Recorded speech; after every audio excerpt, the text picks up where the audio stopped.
Guys അങ്ങനെ finally റിയൽമിയുടെ 14T launch ആയിരിക്കുകയാണ്. ഈ ഒരു ലോഞ്ച് സമയത്ത് തന്നെ റിയൽമിയുടെ 14T അമോലെഡും അതുപോലെ തന്നെ ഈ ഒരു സെഗ്മെന്റിലുള്ള തന്നെ നോർമൽ LCD ഡിസ്പ്ലേ വരുന്ന ഫോണുമായിട്ട് ഞാനൊന്ന് കമ്പയർ ചെയ്ത് കേട്ടോ.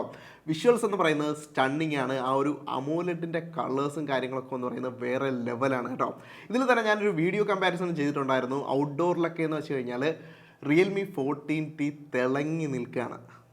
ഈ ഒരു രണ്ട് ഫോണുകളുടെ തിക്നെസ് നോക്കിക്കഴിഞ്ഞാൽ നിങ്ങൾക്ക് ആ ഒരു വ്യത്യാസം മനസ്സിലാവും കേട്ടോ. കമ്പാരിറ്റീവ്ലി റിയൽമി 14T തിക്നെസ് വളരെ കുറവാണ്. റിയൽമി 14Tയിൽ നിങ്ങൾക്ക് ഇഷ്ടപ്പെടാൻ പോകുന്ന മറ്റൊരു കിടുക്കൻ ഫീച്ചർ എന്ന് പറയുന്നത്, നോർമലി നമ്മുടെ ഫോണുകളിൽ 100% ആയിരിക്കും വോളിയം നമുക്ക് കൂട്ടാൻ പറ്റുന്നത്. പക്ഷേ നിങ്ങൾ volume up button long press ചെയ്ത് കഴിഞ്ഞാൽ റിയൽമി 14Tയിലാണെങ്കിൽ നിങ്ങൾക്ക് 300%-ഓളം നിങ്ങൾക്ക് വോളിയം അപ്പ് ചെയ്യാൻ വേണ്ടിയിട്ട് സാധിക്കും. അതായത് നോർമൽ ഫോണിനേക്കാളും 3x ടൈംസ് നിങ്ങൾക്ക് വോളിയം കൂട്ടാൻ വേണ്ടിയിട്ട് പറ്റും. ഈ ഒരു ഫോണിൻ്റെ വാട്ടർ ടെസ്റ്റ് ചെയ്തത് വലിയൊരു ക്രൗഡിൻ്റെ ഇടയിൽ നിന്നാണ് കേട്ടോ. ആ ഒരു ക്രൗഡിൽ നിന്നുള്ള ഒരാളാണ് ഇതിൻ്റെ വാട്ടർ ടെസ്റ്റ് നടത്തിയത്. അത് മുക്കിയും മറിച്ചും ഒക്കെ നോക്കിയിട്ടുണ്ടായിരുന്നു.